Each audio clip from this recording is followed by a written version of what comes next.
بسم الله الرحمن الرحيم. الحمد لله الذي خلق السماوات والأرض وجعل الظلمات والنور ثم الذين كفروا بربهم يعدلون. هو الذي خلقكم من طين ثم قضى أجلا وأجل مسمى عنده ثم أنتم تمترون. وهو الله في السماوات وفي الأرض يعلم سركم وجهركم ويعلم ما تكسبون. وما تأتيهم من آية من آيات ربهم إلا كانوا عنها معرضين. فقد كذبوا بالحق لما جاءهم فسوف يأتيهم أنباء ما كانوا به يستهزئون. ألم يروا كم أهلكنا من قبلهم من قرن مكناهم في الأرض ما لم نمكن لكم وأرسلنا السماء عليهم مدرارا وجعلنا الأنهار تجري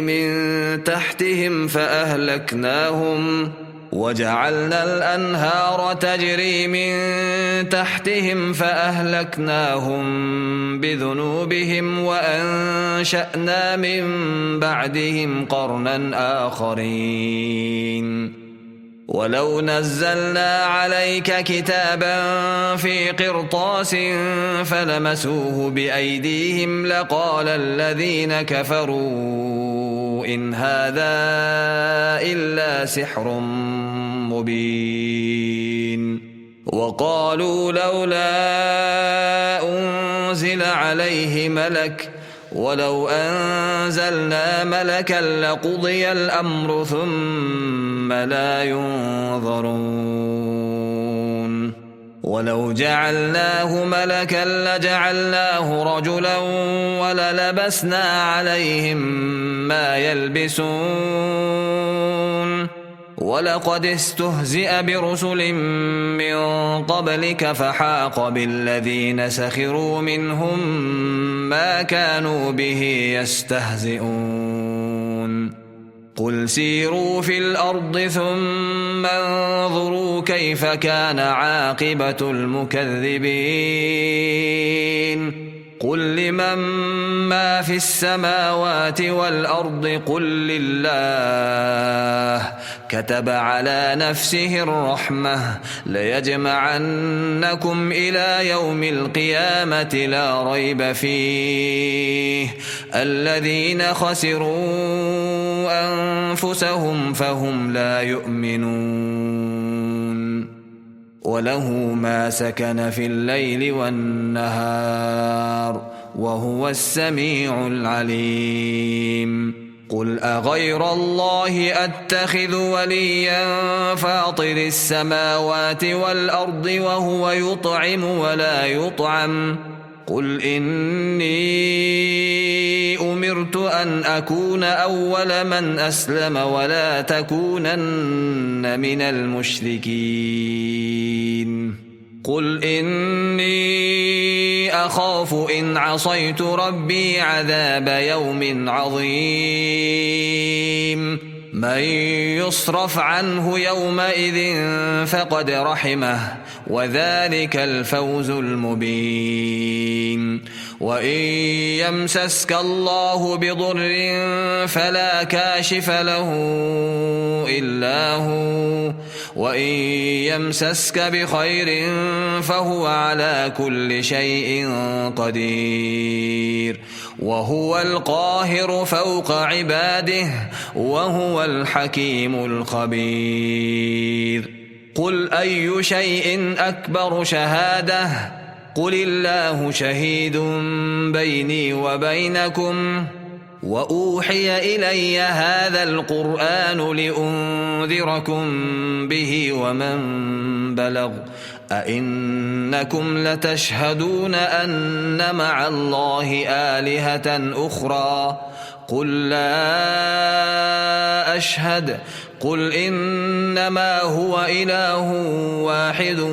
وإنني بريء مما تشركون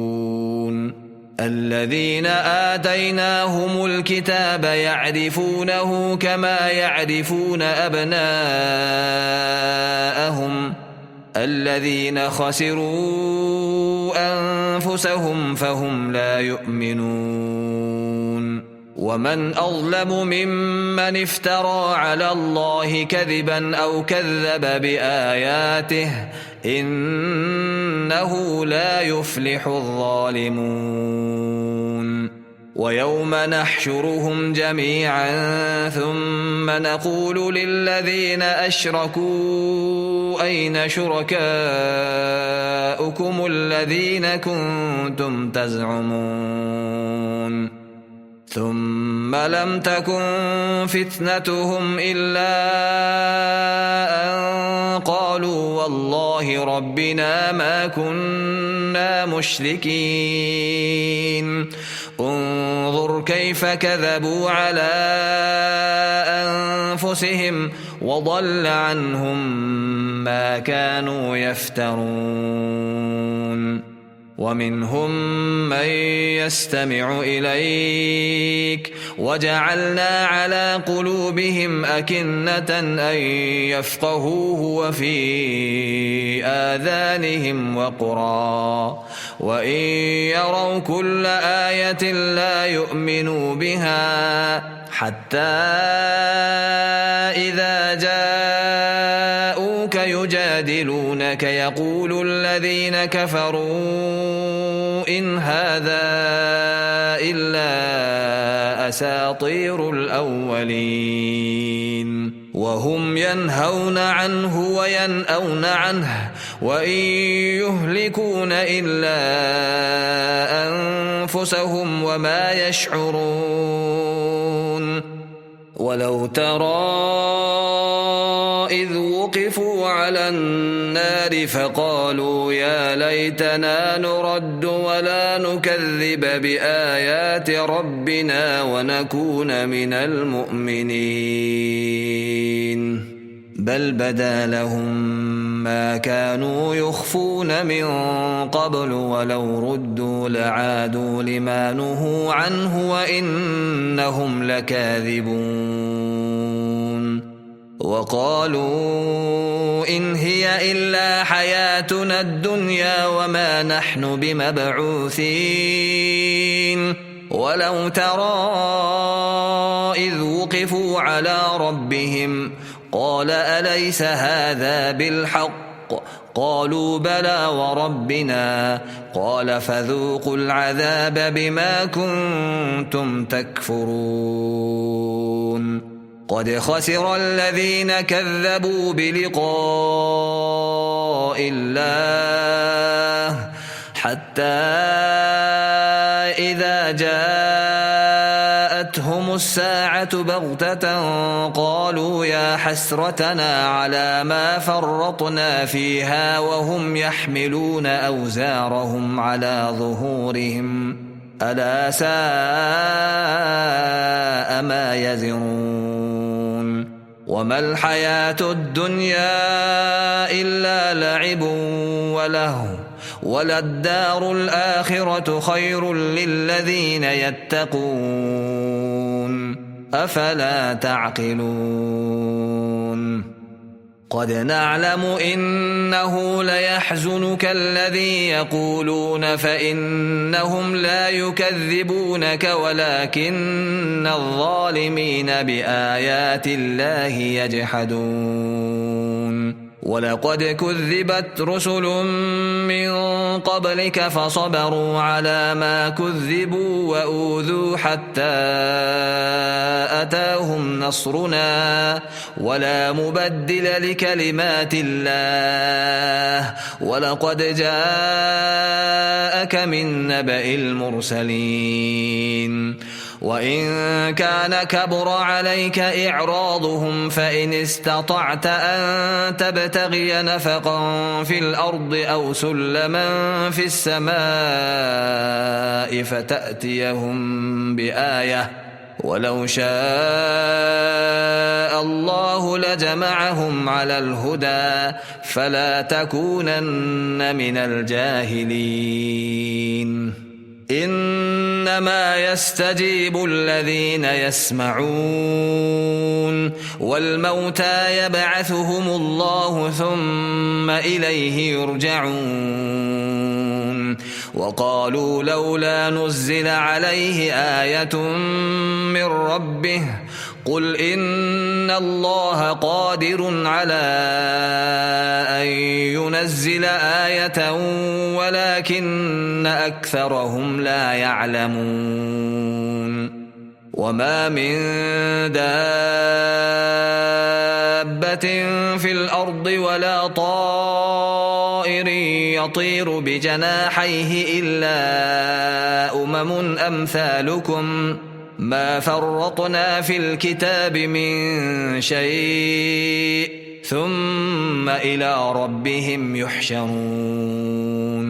والذين كذبوا بآياتنا صم وبكم في الظلمات من يشاء الله يضلله ومن يشاء يجعله على صراط مستقيم قل أرأيتكم إن أتاكم عذاب الله أو أتتكم الساعة أغير الله تدعون إن كنتم صادقين بل إياه تدعون فيكشف ما تدعون إليه إن شاء وتنسون ما تشركون ولقد أرسلنا إلى من قبلك فأخذناهم بالبأساء والضراء لعلهم يتضرعون فلولا إذ جاءهم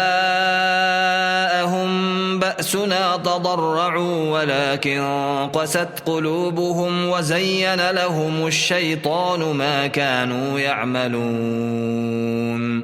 فلما نسوا ما ذكروا به فتحنا عليهم أبواب كل شيء حتى إذا فرحوا بما أوتوا أخذناهم بغتة فإذا هم مبلسون فقطع دابر القوم الذين ظلموا والحمد لله رب العالمين قل أرأيتم إن أخذ الله سمعكم وأبصاركم وختم على قلوبكم من إله غير الله يأتيكم به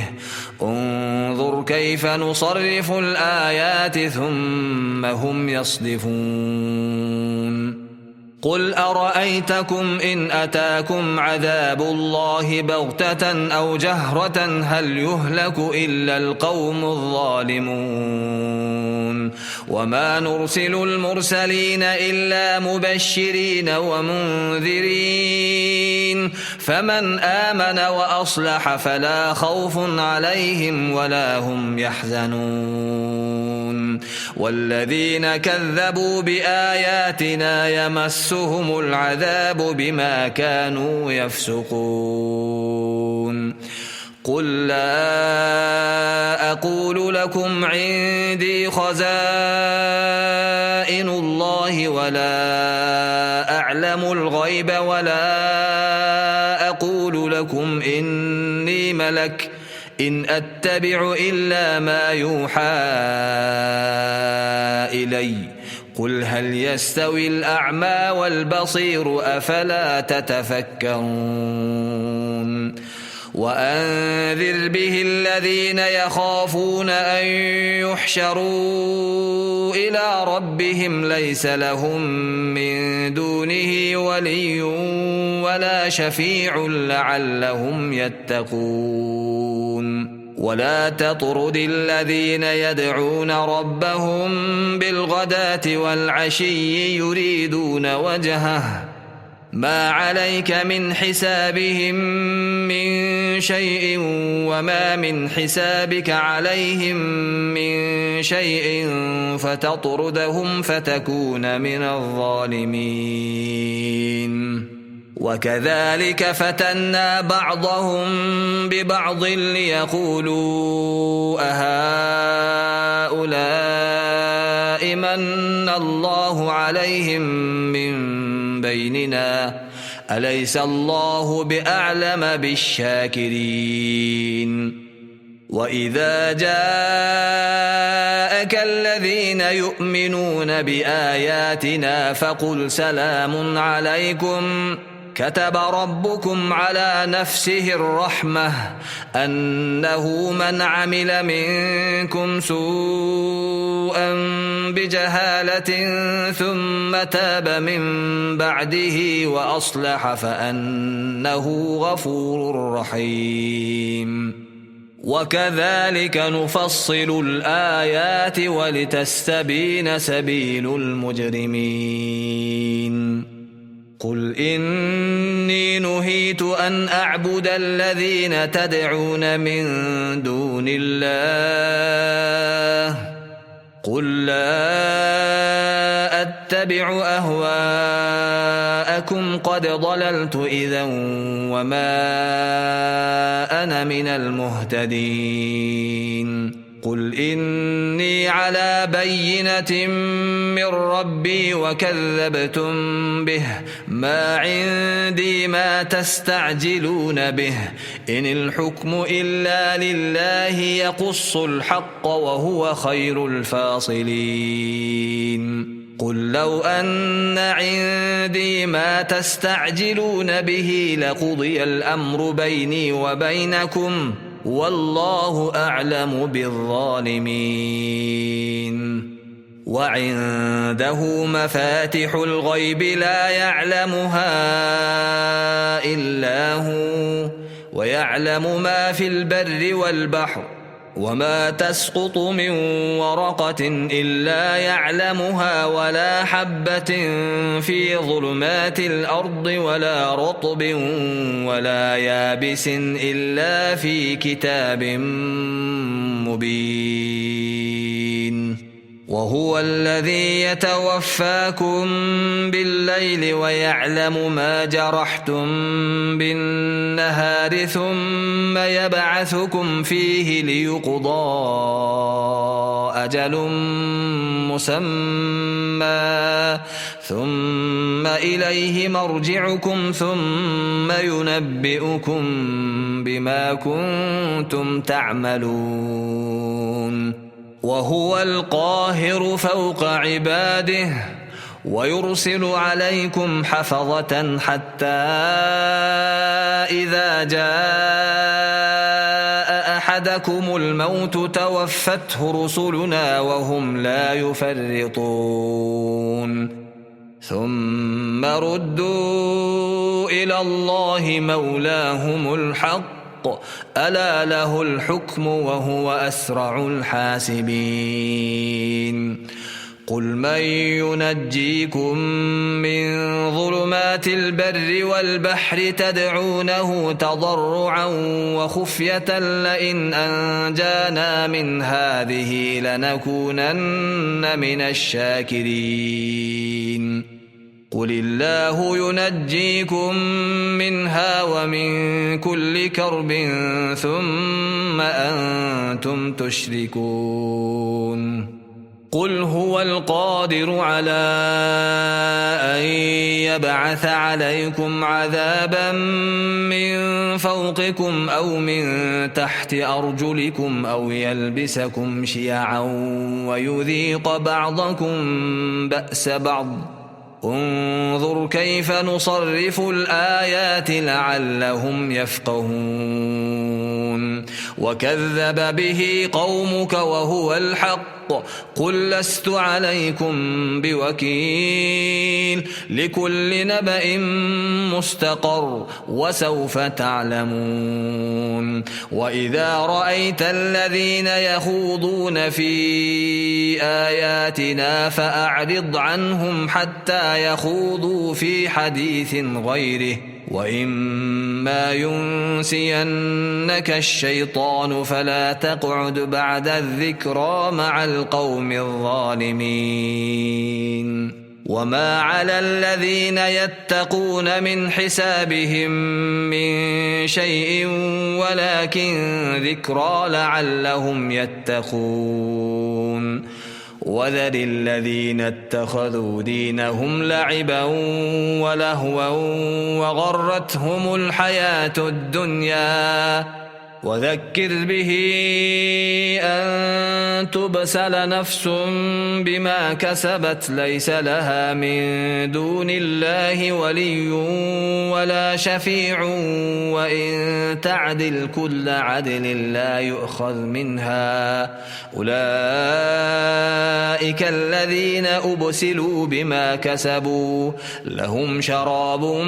من حميم وعذاب أليم بما كانوا يكفرون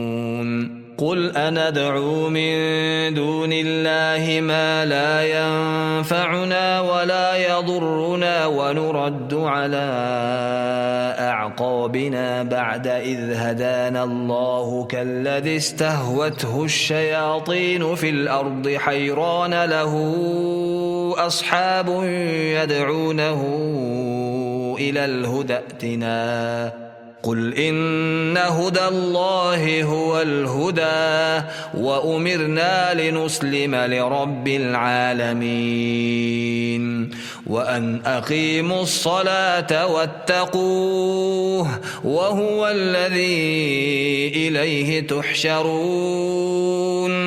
وهو الذي خلق السماوات والأرض بالحق ويوم يقول كن فيكون قوله الحق وله الملك يوم ينفخ في الصور عالم الغيب والشهادة وهو الحكيم الخبير وإذ قال إبراهيم لأبيه آزر أتتخذ أصناما آلهة إني أراك وقومك في ضلال مبين وكذلك نري إبراهيم ملكوت السماوات والأرض وليكون من الموقنين فلما جن عليه الليل رأى كوكبا قال هذا ربي فلما أفل قال لا أحب الآفلين فلما رأى القمر بازغا قال هذا ربي فلما أفل قال لئن لم يهدني ربي لأكونن من القوم الضالين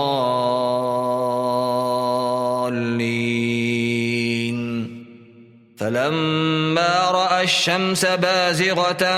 قال هذا ربي هذا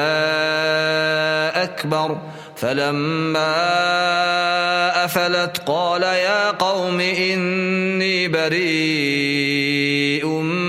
مما تشركون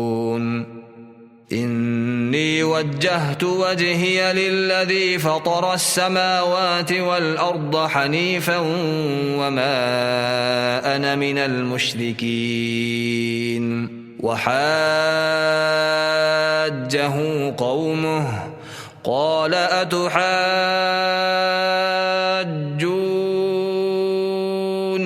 في الله وقد هدان ولا أخاف ما تشركون به إلا أن يشاء ربي شيئا وسع ربي كل شيء علما أفلا تتذكرون وكيف أخاف ما أشركتم ولا تخافون أنكم أشركتم بالله ما لم ينزل به عليكم سلطانا فأي الفريقين أحق بالأمن إن كنتم تعلمون الذين آمنوا ولم يلبسوا إيمانهم بظلم أولئك لهم الأمن وهم مهتدون وتلك حجتنا آتيناها إبراهيم على قومه نرفع درجات من نشاء إن ربك حكيم عليم ووهبنا له إسحاق ويعقوب كلا هدينا ونوحا هدينا من قبل ومن ذريته داود وسليمان وأيوب ويوسف وموسى وهارون وكذلك نجزي المحسنين وزكريا ويحيى وعيسى وإلياس كل من الصالحين وإسماعيل واليسع ويونس ولوطا وكلا فضلنا على العالمين ومن آبائهم وذرياتهم وإخوانهم واجتبيناهم وهديناهم إلى صراط مستقيم ذلك هدى الله يهدي به من يشاء من عباده ولو أشركوا لحبط عنهم ما كانوا يعملون أولئك الذين آتيناهم الكتاب والحكم والنبوة فإن يكفر بها هؤلاء فقد وكلنا بها قوما ليسوا بها بكافرين أولئك الذين هدى الله فبهداه مقتده قل لا أسألكم عليه أجرا إن هو إلا ذكرى للعالمين وما قدروا الله حق قدره إذ قالوا ما أنزل الله على بشر من شيء قل من أنزل الكتاب الذي جاء به موسى نورا وهدى للناس تجعلونه قراطيس تبدونها وتخفون كثيرا وعلمتم ما لم تعلموا أنتم ولا آباؤكم قل الله ثم ذرهم في خوضهم يلعبون وهذا كتاب أنزلناه مبارك مصدق الذي بين يديه ولتنذر أم القرى ومن حولها والذين يؤمنون بالآخرة يؤمنون به وهم على صلاتهم يحافظون ومن أظلم ممن افترى على الله كذبا أو قال أوحي إلي ولم يوح إليه شيء ومن قال سأنزل مثل ما أنزل الله ولو ترى إذ الظالمون في غمرات الموت والملائكة باسطوا أيديهم أخرجوا أنفسكم اليوم تجزون عذاب الهون بما كنتم تقولون على الله غير الحق وكنتم عن آياته تستكبرون ولقد جئتمونا فرادا كما خلقناكم أول مرة وتركتم ما خولناكم وراء ظهوركم وما نرى معكم شفعاءكم الذين زعمتم أنهم فيكم شركاء لقد تقطع بينكم وضل عنكم ما كنتم تزعمون إن الله فالق الحب والنوى يخرج الحي من الميت ومخرج الميت من الحي ذلكم الله فأنى تؤفكون فالق الإصباح وجعل الليل سكنا والشمس والقمر حسبانا ذلك تقدير العزيز العليم وهو الذي جعل لكم النجوم لتهتدوا بها في ظلمات البر والبحر قد فصلنا الآيات لقوم يعلمون وهو الذي أنشأكم من نفس واحدة فمستقر ومستودع قد فصلنا الآيات لقوم يفقهون وهو الذي أنزل من السماء ماء فأخرجنا به نبات كل شيء فأخرجنا منه خضرا نخرج منه حبا متراكبا ومن النخل من طلعها قنوان دانية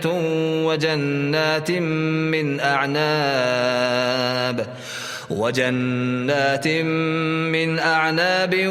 والزيتون والرمان مشتبها وغير متشابه انظروا إلى ثمره إذا أثمر وينعه إن في ذلكم لآيات لقوم يؤمنون وجعلوا لله شركاء الجن وخلقهم وخرقوا له بنين وبنات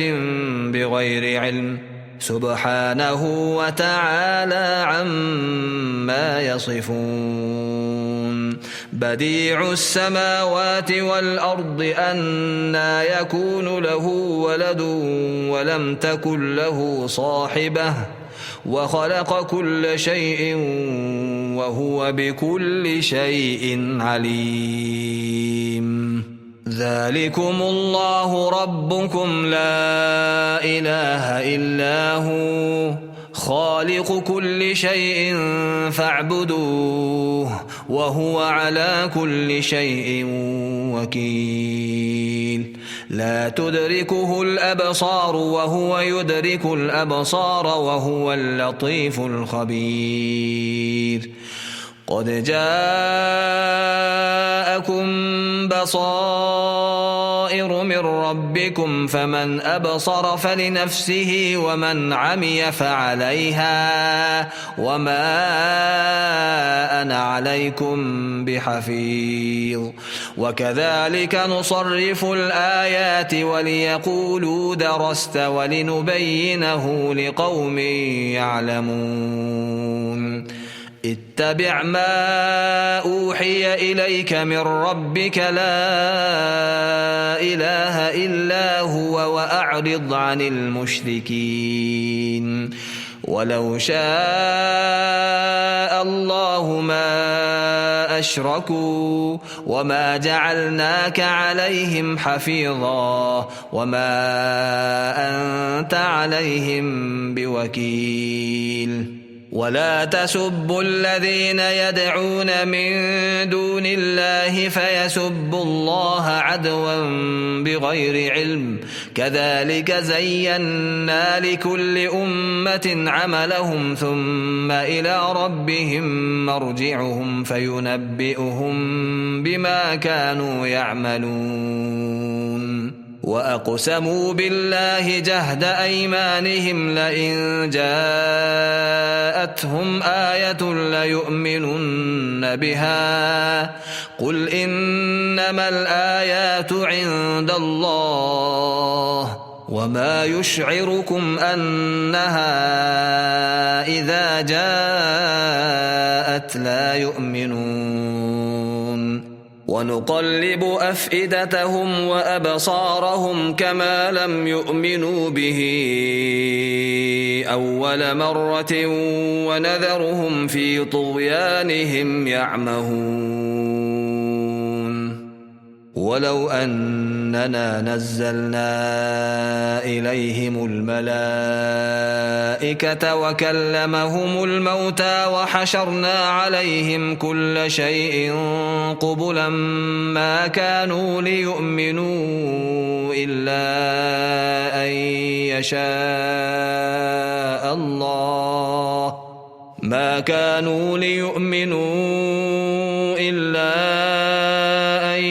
يشاء الله ولكن أكثرهم يجهلون وكذلك جعلنا لكل نبي عدوا شياطين الإنس والجن يوحي بعضهم إلى بعض زخرف القول غرورا ولو شاء ربك ما فعلوه فذرهم وما يفترون ولتصغى إليه أفئدة الذين لا يؤمنون بالآخرة وليرضوه وليقترفوا ما هم مقترفون أفغير الله أبتغي حكما وهو الذي أنزل إليكم الكتاب مفصلا والذين آتيناهم الكتاب يعلمون أنه منزل من ربك بالحق فلا تكونن من الممترين وتمت كلمة ربك صدقا وعدلا لا مبدل لكلماته وهو السميع العليم وإن تطع أكثر من في الأرض يضلوك عن سبيل الله إن يتبعون إلا الظن وإن هم إلا يخرصون إن ربك هو أعلم من يضل عن سبيله وهو أعلم بالمهتدين فكلوا مما ذكر اسم الله عليه إن كنتم بآياته مؤمنين وما لكم ألا تأكلوا مما ذكر اسم الله عليه وقد فصل لكم ما حرم عليكم إلا ما اضطررتم إليه وإن كثيرا ليضلون بأهوائهم بغير علم إن ربك هو أعلم بالمعتدين وذروا ظاهر الإثم وباطنه إن الذين يكسبون الإثم سيجزون بما كانوا يقترفون ولا تأكلوا مما لم يذكر اسم الله عليه وإنه لفسق وإن الشياطين ليوحون إلى أوليائهم ليجادلوكم وإن أطعتموهم إنكم لمشركون أومن كان ميتا فأحييناه وجعلنا له نورا يمشي به في الناس كمن مثله في الظلمات ليس بخارج منها كذلك زين للكافرين ما كانوا يعملون وكذلك جعلنا في كل قرية أكابر مجرميها ليمكروا فيها وما يمكرون إلا بأنفسهم وما يشعرون. وإذا جاءتهم آية قالوا لن نؤمن حتى نؤتى مثل ما أوتي رسل الله أعلم حيث يجعل رسالته سيصيب الذين أجرموا صغار عند الله وعذاب شديد بما كانوا يمكرون. فمن يرد الله أن يهديه يشرح صدره للإسلام ومن يرد أن يضله يجعل صدره ضيقا حرجا كأنما يصعد في السماء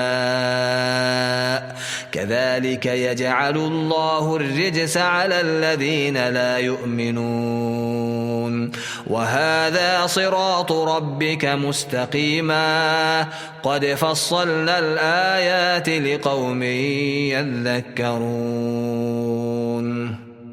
لهم دار السلام عند ربهم وهو وليهم بما كانوا يعملون. ويوم يحشرهم جميعا يا معشر الجن قد استكثرتم من الإنس وقال أولياؤهم من الإنس ربنا استمتع بعضنا ببعض وبلغنا أجلنا الذي أجلت لنا قال النار مثواكم خالدين فيها إلا ما شاء الله إن ربك حكيم عليم. وكذلك نولي بعض الظالمين بعضا بما كانوا يكسبون. يا معشر الجن والإنس ألم يأتكم رسل منكم يقصون عليكم آياتي وينذرونكم لقاء يومكم هذا قالوا شهدنا على أنفسنا وغرتهم الحياة الدنيا وشهدوا على أنفسهم أنهم كانوا كافرين. ذلك أن لم يكن ربك مهلك القرى بظلم وأهلها غافلون. ولكل درجات مما عملوا وما ربك بغافل عما يعملون. وربك الغني ذو الرحمة إن يشأ يذهبكم ويستخلف من بعدكم ما يشاء كما أنشأكم من ذرية قوم آخرين. إنما توعدون لآت وما أنتم بمعجزين. قل يا قوم اعملوا على مكانتكم إني عامل فسوف تعلمون من تكون له عاقبة الدار إنه لا يفلح الظالمون. وجعلوا لله مما ذرأ من الحرث والأنعام نصيبا فقالوا هذا لله بزعمهم وهذا لشركائنا فما كان لشركائهم فلا يصل إلى الله وما كان لله فهو يصل إلى شركائهم ساء ما يحكمون. وكذلك زين لكثير من المشركين قتل أولادهم شركاؤهم ليردوهم وليلبسوا عليهم دينهم ولو شاء الله ما فعلوه فذرهم وما يفترون. وقالوا هذه أنعام وحرث حجر لا يطعمها إلا من نشاء بزعمهم وأنعام حرمت ظهورها وأنعام لا يذكرون اسم الله عليها افتراء عليه سيجزيهم بما كانوا يفترون. وقالوا ما في بطون هذه الأنعام خالصة لذكورنا ومحرم على أزواجنا وإن يكن ميتة فهم فيه شركاء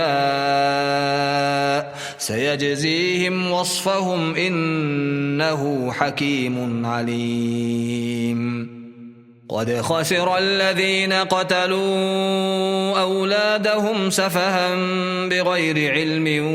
وحرموا ما رزقهم الله افتراء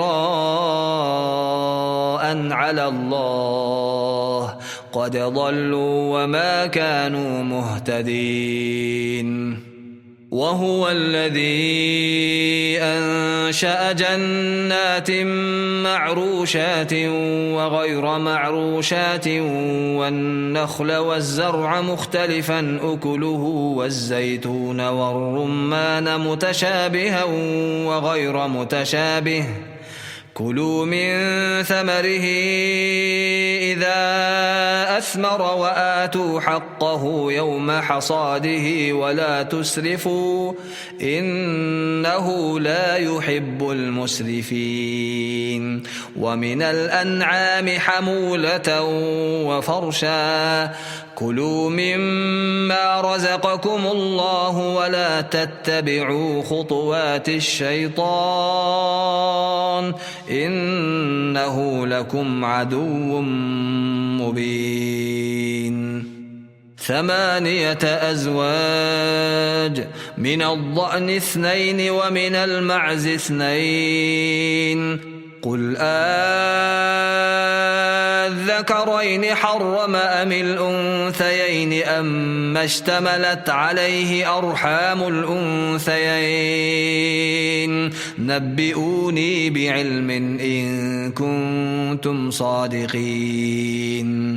ومن الإبل 2 ومن البقر 2 قل الذكرين حرم أم الأنثيين أما اشتملت عليه أرحام الأنثيين أم كنتم شهداء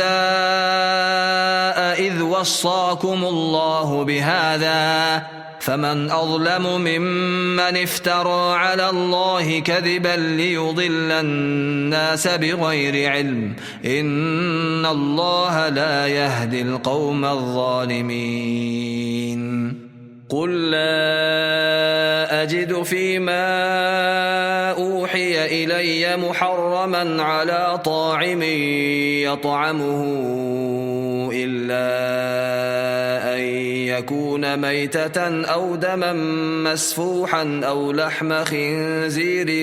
فإنه رجس أو فسقا أهل لغير الله به فمن اضطر غير باغ ولا عاد فإن ربك غفور رحيم.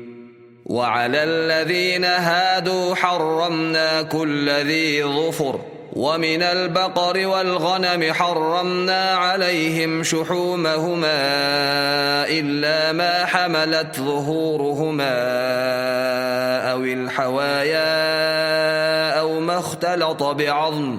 ذلك جزيناهم ببغيهم وإنا لصادقون. فإن كذبوك فقل ربكم ذو رحمة واسعة ولا يرد بأسه عن القوم المجرمين. سيقول الذين أشركوا لو شاء الله ما أشركنا ولا آباؤنا ولا حرمنا من شيء كذلك كذب الذين من قبلهم حتى ذاقوا بأسنا قل هل عندكم من علم فتخرجوه لنا إن تتبعون إلا الظن وإن أنتم إلا تخرصون قل فلله الحجة البالغة فلو شاء لهداكم أجمعين قل هلم شهداءكم الذين يشهدون أن الله حرم هذا فإن شهدوا فلا تشهد معهم ولا تتبع أهواء الذين كذبوا بآياتنا والذين لا يؤمنون بالآخرة وهم بربهم يعدلون قل تعالوا أتل ما حرم ربكم عليكم ألا تشركوا به شيئا وبالوالدين إحسانا ولا تقتلوا أولادكم من إملاق نحن نرزقكم وإياهم ولا تقربوا الفواحش ما ظهر منها وما بطن ولا تقتلوا النفس التي حرم الله إلا بالحق ذلكم وصاكم به لعلكم تعقلون ولا تقربوا مال اليتيم إلا بالتي هي أحسن حتى يبلغ أشده وأوفوا الكيل والميزان بالقسط لا نكلف نفسا إلا وسعها وإذا قلتم فاعدلوا ولو كان ذا قربى وبعهد الله أوفوا ذلكم وصاكم به لعلكم تذكرون وأن هذا صراطي مستقيما فاتبعوه ولا تتبعوا السبل فتفرق بكم عن سبيله ذلكم وصاكم به لعلكم تتقون ثم آتينا موسى الكتاب تماما على الذي أحسن وتفصيلا لكل شيء وهدى ورحمة لعلهم بلقاء ربهم يؤمنون وهذا كتاب أنزلناه مبارك فاتبعوه واتقوا لعلكم ترحمون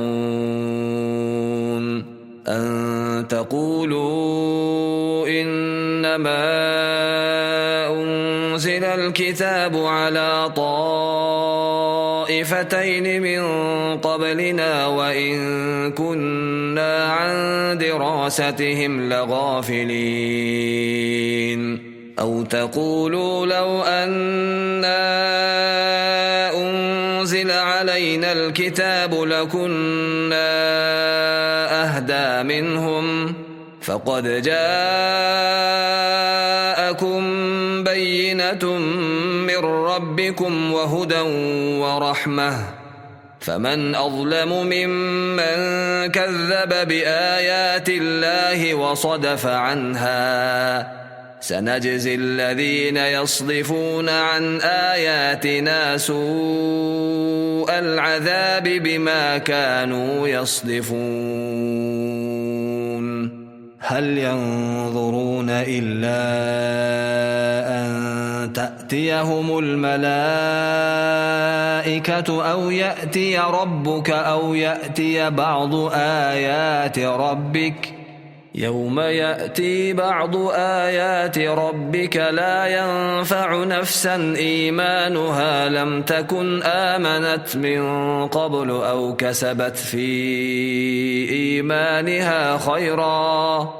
قل انتظروا إنا منتظرون إن الذين فرقوا دينهم وكانوا شيعا لست منهم في شيء إنما أمرهم إلى الله ثم ينبئهم بما كانوا يفعلون من جاء بالحسنة فله 10 أمثالها ومن جاء بالسيئة فلا يجزى إلا مثلها وهم لا يظلمون قل إنني هداني ربي إلى صراط مستقيم دينا قيما ملة إبراهيم حنيفا وما كان من المشركين قل إن صلاتي ونسكي ومحياي ومماتي لله رب العالمين لا شريك له وبذلك أمرت وأنا أول المسلمين قل أغير الله أبغي ربا وهو رب كل شيء ولا تكسب كل نفس إلا عليها ولا تزر وازرة وزر أخرى ثم إلى ربكم مرجعكم فينبئكم بما كنتم فيه تختلفون وهو الذي جعلكم خلائف الأرض ورفع بعضكم فوق بعض درجات ليبلوكم فيما آتاكم إن ربك سريع العقاب وإنه لغفور رحيم.